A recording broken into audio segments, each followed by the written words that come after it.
स्वागत है आप सबका आपके अपने चैनल क्रिएटिव अड्डा पर। आज फिर हाजिर है आपका दोस्त कपिल आपके साथ। दोस्तों, हम अक्सर अपने चैनल पर रूबरू कराते हैं ऐसे शख्स से जिसने आर्ट की फील्ड में अपना नाम रोशन किया हो, लेकिन कुछ शख्स ऐसे भी होते हैं जिन्होंने एक नहीं बल्कि दो फील्ड में अपना नाम रोशन किया होता है। तो ऐसे ही एक शख्स हैं जिन्होंने अपना सफ़र तय किया साइंस से सिनेमा तक, यानी कि वो एक साइंटिस्ट भी हैं, साथ ही साथ उन्होंने सिनेमा में भी अपना परचम लहराया। तो वो शख्स कोई और नहीं, हम सबके चहेते, हम सबके दिलों पर राज करने वाले डॉक्टर अनिल रस्तोगी जी हैं। तो चलिए करते हैं उनसे मुलाकात, लेकिन उससे पहले आपसे कह दूं कि नीचे एक लाल कलर का बटन दिख रहा है सब्सक्राइब का, उसको क्लिक करना मत भूलिएगा और बेल आइकन ज़रूर दबा दीजिएगा जिससे आपको आने वाले वीडियोस मिलते रहें। तो चलिए शुरू करते हैं बातचीत का सिलसिला। सर, आपका बहुत बहुत स्वागत है हमारे चैनल क्रिएटिव अड्डा पर। तो सर, बातचीत का सिलसिला यहीं से शुरू करते हैं कि आपके जीवन में दो शेड रहे हैं। एक साइंस का शेड रहा है जहां पर आपने साइंटिस्ट की भूमिका निभाई है, और दूसरी तरफ बिल्कुल अपोजिट फील्ड एक्टिंग की फील्ड जहां पर आपने अपना परचम लहराया है। तो इन दोनों ही फील्ड में किस फील्ड की शुरुआत पहले हुई, कब और कैसे हुई? ये बात बिल्कुल सही है कि साइंस और थिएटर मैंने लगभग साथ ही साथ शुरू किया। हुआ ये था कि बचपन में हमारे यहाँ हमारे नज़दीक में एक जगह बाग मक्का, वहाँ पर थिएटर होता था और मैं अक्सर देखने जाता था। तो वहाँ जो लोग एक्ट करते थे उनको ऐसे देखता था कि जैसे क्या चीज़ मैं देख रहा हूँ, सारे लोग एक्टर्स हैं और इतना बढ़िया एक्ट करते हैं। तो ख्वाहिश तो दिल में थी। फिर 1961 में एक नाटक हुआ नूरजहां, उसमें जब मुझे मौका मिला करने के लिए, रस्तोगी इंटर कॉलेज के हॉल में हुआ था। रविंद्रालय तो था नहीं उस समय, नया नया हॉल बना था। तो उसमें मैंने किया तो मैंने खूब उसको एंजॉय किया। 1961 में ही इत्तेफाक से यूरी गैगरिन जो पहले एस्ट्रोनॉट थे वो CDRI आए। मैं उस समय बायोकेमिस्ट्री का विद्यार्थी था लखनऊ यूनिवर्सिटी में, तो मुझे भी उसमें इन्वाइट किया गया। तो मैं CDRI जाने का मौका मिला। तो वहाँ जब मैं गया तो मैंने वहाँ लैब्स भी देखी और मैंने तभी तय कर लिया कि ये मेरा डेस्टिनेशन होगा। और 1962 में जैसे मैंने MSc किया, मुझे CDRI में फेलोशिप मिल गई। मैंने CDRI ज्वाइन कर लिया और उसी ईयर मैंने एक और बहुत बड़ा नाटक रक्तदान संतराम जी के निर्देशन में किया, जो कि महापालिका के तिलक हॉल में हुआ था। यूजुअली क्या होता था कि सेट्स की जगह पर कर्टेंस यूज किए जाते थे, लेकिन उसमें संतराम शुक्ला जी ने सेट यूज किया जो कि बहुत ही बढ़िया महल का जालीदार सेट बना हुआ था और उसकी लाइटिंग वगैरह थी और टिकटेड शो हुआ था उस जमाने में। उसकी एक फोटोग्राफ है मेरे पास, ग्रुप फोटोग्राफ, वो मैं आपको दिखाता हूँ। अब इसमें बड़े बड़े कलाकार काम कर रहे थे, उसमें प्रमोद बालाजी काम कर रही थी। मेकअप किया था स्वराज बोस जी ने, और जो हमने पहले नाटक किया था उसका डायरेक्शन दिया था नूरजहां का उनके बड़े भाई सुधांशु बोस। ये दोनों भाई हमारी तरफ बहुत पॉपुलर थे और उन्हीं की वजह से हमारे यहाँ नाटक होते थे। फिर जब हमने रक्तदान किया उससे और रिकॉग्निशन मिला। फिर तो धीरे धीरे ये सिलसिला चलता गया। जहाँ एक तरफ साइंस मेरा प्रोफेशन था, ये मेरी हॉबी हो गई। और फिर मैंने बनस्पति शायर, पृथ्वी का स्वर्ग, बच्चन जी के साथ में मैंने सपने, 3 दिन 3 घर, ये सब नाटक में करने लगा। और धीरे धीरे जो हॉबी थी ये फिर एक जुनून में, एक नशे में बदलने लगी। 1967 में बच्चन जी ने मुझे कहा कि एक बहुत बड़े डायरेक्टर हैं यहाँ पर KB चंद्रा साहब, वो एक नाटक कर रहे हैं और यहाँ मोहल्ले में तो आप हीरो बनते हो, वहाँ अगर चौकीदार का भी रोल मिले तो आप कर लेना। मैंने कहा जैसा आपका आदेश है। और वाकई मुझे वहाँ गजनी के चौकीदार का रोल दिया गया, बट आई एक्सेप्टेड इट। लेकिन as the things went on, मुझे फिर बाद में प्रमोशन मिला। मैंने गजनी के सरदार का रोल किया और उसके बाद में फिर जो नंबर 2 रोल था विलन का, शिवराशि का, उसमें मुझे प्रमोट कर दिया गया और वो रोल करने मैंने वाकई बहुत एंजॉय किया। उसकी भी एक ग्रुप फोटो है वो। इसमें क्या था, जो हीरोइन का रोल कर रही थी वो थी अपर्णा कटारा। उन्हीं की मदर ने प्रोड्यूस किया था। उनके फादर उस समय डायरेक्टर कल्चरल अफेयर्स थे, आईएएस थे, वीएस कटारा साहब। तो उसके लिए अपर्णा, आप ये समझिए कि वो श्रीधर नायर साहब भरतनाट्यम के एक्सपर्ट थे कानपुर में।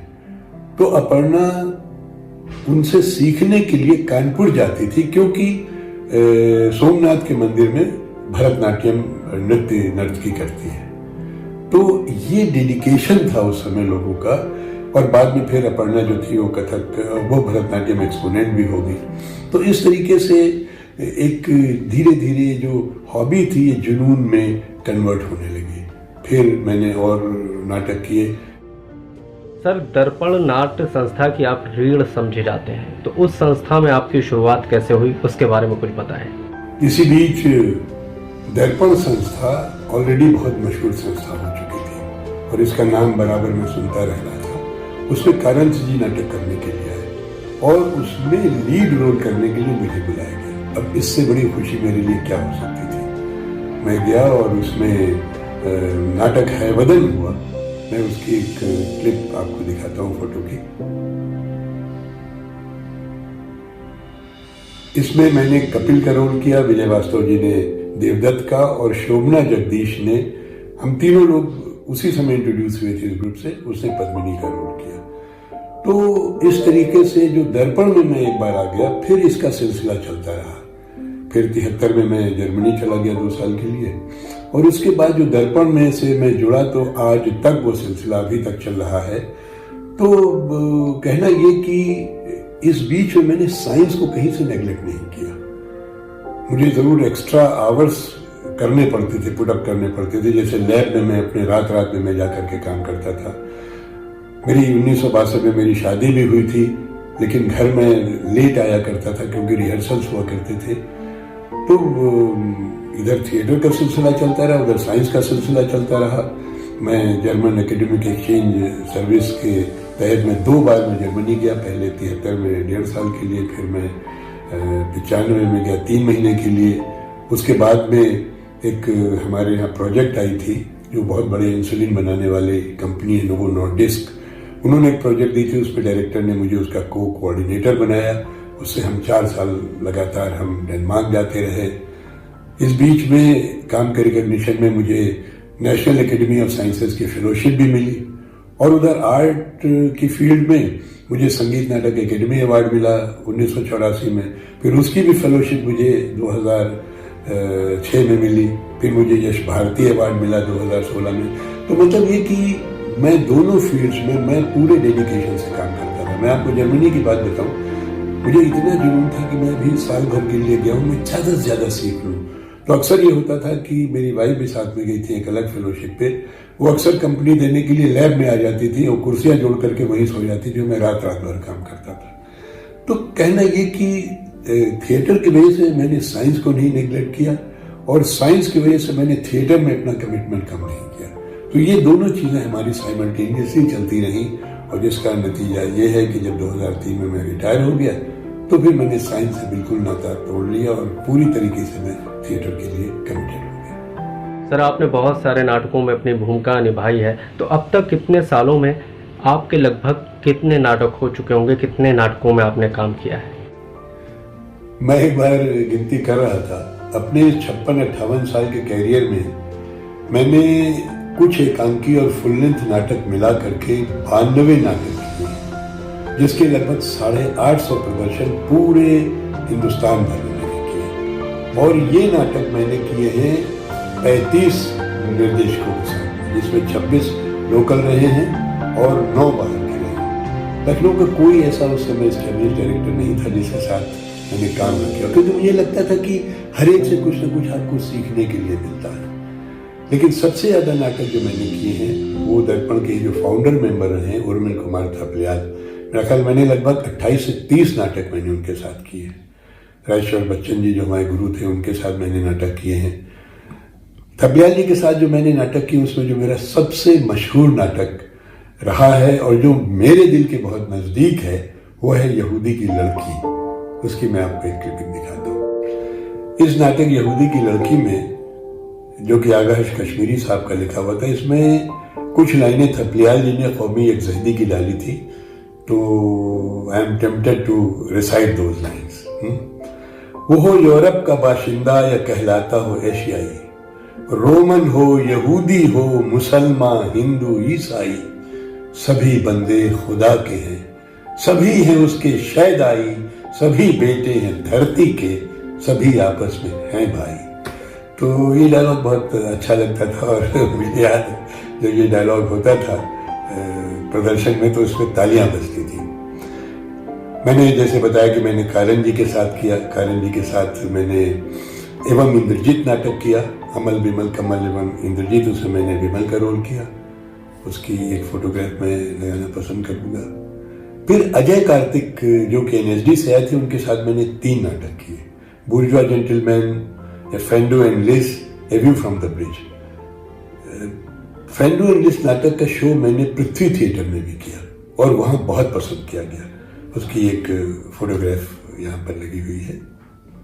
हमारे यहाँ दर्पण के जो फाउंडर और जनरल सेक्रेटरी थे प्रोफेसर सत्यमूर्ति, वो बीच बीच में NSD से या दिल्ली से डायरेक्टर्स को बुलाते रहते थे ताकि उनसे भी हमें सीखने को मौका मिले। उसमें आए दिल्ली आकाशवाणी के दीनानाथ जी, जो कि कॉमेडी किंग कहलाते थे। उनके साथ हमने एक नाटक किया, पंछी जा पंछी आ। ये उसकी फोटो है उस समय की। ये इतनी रिप टिकलिंग कॉमेडी थी कि इसके हमने लगभग 400 शो किए पूरे हिंदुस्तान में, दिल्ली में, कलकत्ते में, बम्बई में, पूरी हिंदुस्तान में मैंने किए। और अगर आप लोगों को याद हो, एक फिल्म आई थी गरम मसाला, वो भी एक्चुअली इसी अमेरिकन फिल्म बोइंग पे जिसमें हमारा नाटक बेस्ड था, उसी पे बेस्ड थी, जिसमें अक्षय कुमार ने लीड रोल किया था और परेश रावल और जॉन अब्राहम थे। तो अक्षय कुमार का वो कैसानोवा वाला रोल उस जमाने में मैं करता था, उर्मिल कुमार थपलियाल जी जॉन अब्राहम का रोल करते थे, परेश रावल का रोल करते थे हमारे विजय भाई। इसके बाद में चूंकि 400 शोज हुए तो पूरी टीम वही रहना संभव नहीं थी, तो मैं और विजय वास्तव तो पूरे 400 शोज में रहे, बाकी टीम बीच बीच में बदलती रही।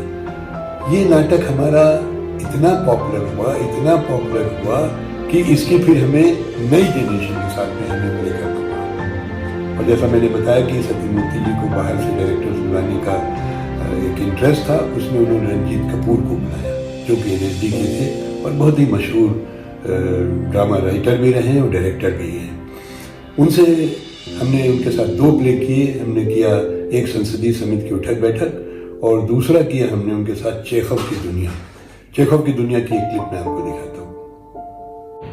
सर, वो कौन से डायरेक्टर्स हैं जिनके साथ आपको काम करने में सबसे ज़्यादा मज़ा आया? मैं रंगमंच की बात कर रहा हूँ, उसमें कौन कौन डायरेक्टर्स हैं जिनके साथ आपको काम करके मज़ा आया और दर्शकों के साथ साथ आपको भी वो भूमिकाएं आनंदित कर गई?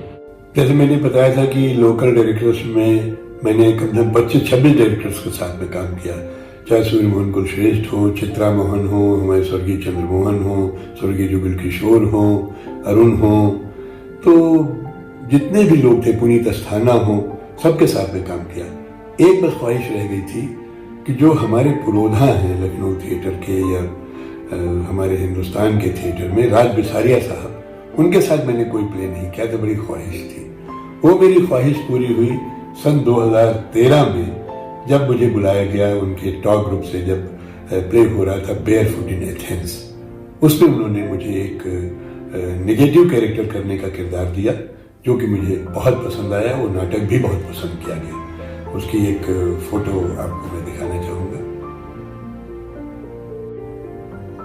एक्चुअली 2013 में मैं बॉम्बे चला गया था और ये बेयरफुट इन एथेंस का शो करने भी मैं बॉम्बे से ही आया था। फिर मैं लगभग 18 तक वहाँ पर रहा और वहाँ पर रह करके थिएटर कर पाना पॉसिबल नहीं था, क्योंकि आपके इतने हेवी एंगेजमेंट्स होते हैं कि जो थिएटर का कमिटमेंट है वो आप पूरा नहीं कर सकते। लौटने के बाद भी इत्तेफाक से मुझे फिर बिसारिया साहब के साथ काम करने का मौका मिला और मैंने उनके साथ प्ले किया विभास, जो कि एलेक्सी आर्बुजो के द ओल्ड वर्ल्ड का एडेप्टेशन था, जो कि राकेश जी ने किया था। और इसमें ये 2 कैरेक्टर्स का प्ले था और मेरे साथ इत्तेफाक से बहुत ही अच्छी अदाकारा थी शोभना जगदीश, और ये 2 कैरेक्टर्स का प्ले हमने टॉस से किया। इसके टिकटेड शोज किए और नाटक बहुत ही ज़्यादा पॉपुलर हुआ। और बिसारिया साहब के साथ भी, चूंकि वो एक टीचर भी हैं, तो उनके साथ बहुत सीखने का मुझे मौका मिला। फिर अभी लास्ट प्ले जो मेरा था वो था हेमेंद्र भाटिया के साथ तुम, जो कि उन्होंने ही लिखा था। उसके बाद से अभी बस इंतजार में हूं कि कब कोई नया डायरेक्टर मुझे लेता है अपने साथ प्ले करने के लिए। अनिल सर, सबसे पहले जो आपका चेहरा था वो पॉपुलर हुआ था दूरदर्शन के सीरियल उड़ान से, जो कि कविता चौधरी ने बनाया था। तो इस सीरियल तक आप कैसे पहुंचे, कैसे शुरुआत हुई, इसके बारे में हमारे दर्शकों को कुछ बताएं। इसमें कोई शक नहीं कि उड़ान मेरा पहला मेजर वर्क था जिसने मुझे राष्ट्रीय स्तर पर स्थापित किया।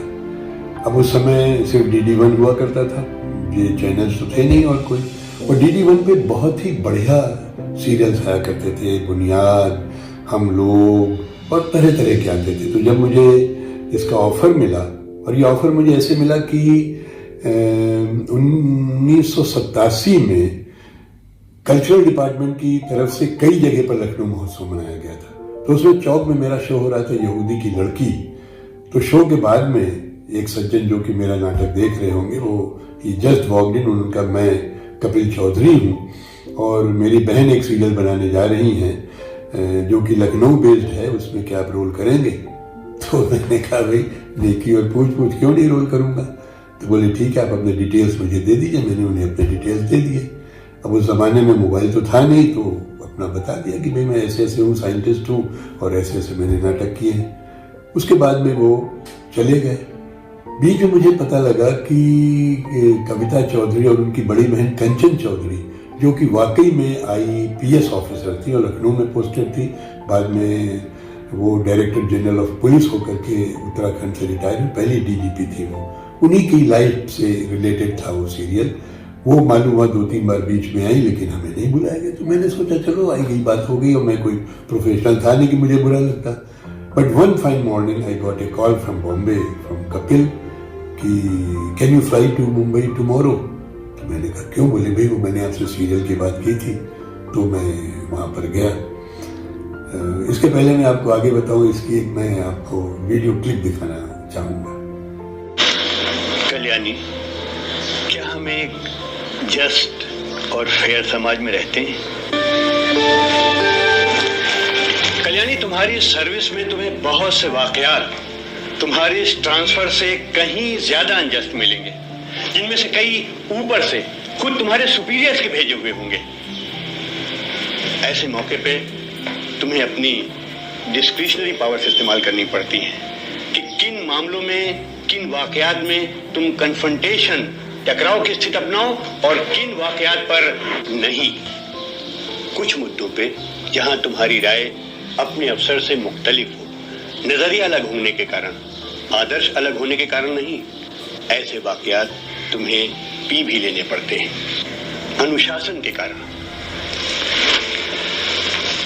क्योंकि अगर पुलिस सर्विस में अनुशासन न हो तो ये सर्विस चल ही नहीं सकती है। कविता जी मुझे अपने घर पर ही ठहराती थी, तो वहाँ से फिर मुझे वो फिल्म सिटी ले गई। वहाँ मुझे बाबा आजमी साहब से मिलवाए, जो कि इसके सिनेमेटोग्राफर थे। शायद मेरा लुक वगैरह वो दिखवाना चाह रही होंगी कि ये लड़का जिस रोल के लिए उन्होंने बुलाया सूट करता है कि नहीं सूट करता है। वहाँ पर बाबा साहब शायद मिस्टर इंडिया की शूटिंग कर रहे थे। अब वो आपस में डिस्कस करने लगे, मुझे भेज दिया कि जाइए आप फिल्म सिटी घूम करके आए। लेकिन मेरा दिल तो लगा हुआ था कि भाई cameraman is the final selector, पता नहीं मेरा सिलेक्शन होगा नहीं होगा। खैर जब मैं लौट के आया, उन्होंने मुझे स्क्रिप्ट दी, बोले अब आप इसको पढ़ना शुरू करिए। तो that's how I got the role.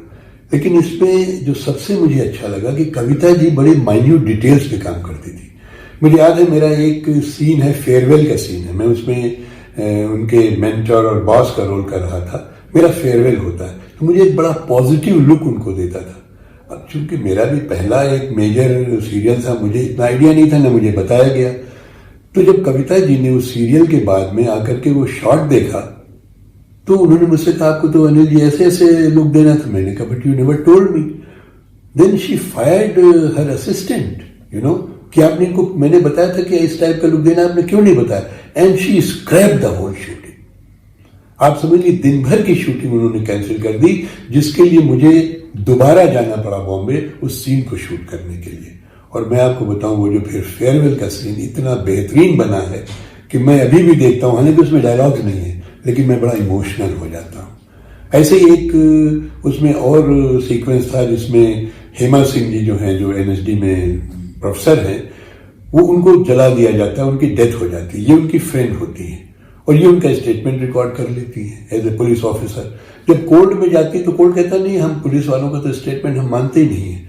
तो उन्होंने ये शॉट दिखाया था, धीरे धीरे वो वहां से वॉक करती है एक गुफा के अंदर, जिसमें सेंस ये था कि जैसे जैसे आप आगे बढ़ते हैं अंधेरा अंधेरा अंधेरा नजर आ रहा है, there is no hope for our system. तो ये माइन्यूट डिटेल्स जो कविता जी के साथ मुझे करने को मिले वो आज तक नहीं मैं भूला हूं। मैंने बहुत सारे सीरियल्स किए, लेकिन वो जो बारीकी से जो काम उनके साथ में हुआ, that was really very nice. तो दोस्तों, अनिल सर की एक्टिंग का सिलसिला यहीं पर नहीं खत्म हुआ। आपको बता दें कि पिक्चर तो अभी बाकी है मेरे दोस्त, अभी तो उनकी जर्नी स्टार्ट ही हुई है उड़ान के बाद की। और उसके बाद उन्होंने कौन कौन से सीरियल्स किए, किन किन फिल्म्स में काम किया, कैसे मुंबई तक पहुंचे, इन सब के बारे में हम बात करेंगे अगले एपिसोड में। और हाँ, उसका जो लिंक है वो मैं डिस्क्रिप्शन बॉक्स में ज़रूर दे दूंगा, जिससे आप वो वीडियो भी देख सके। और एक बात और आपसे कहना था कि आपको अगर ये वीडियो पसंद आया हो तो आप मेरा चैनल क्रिएटिव अड्डा लाइक, शेयर और सब्सक्राइब करना बिल्कुल भी मत भूलिएगा। तब तक के लिए जय हिंद।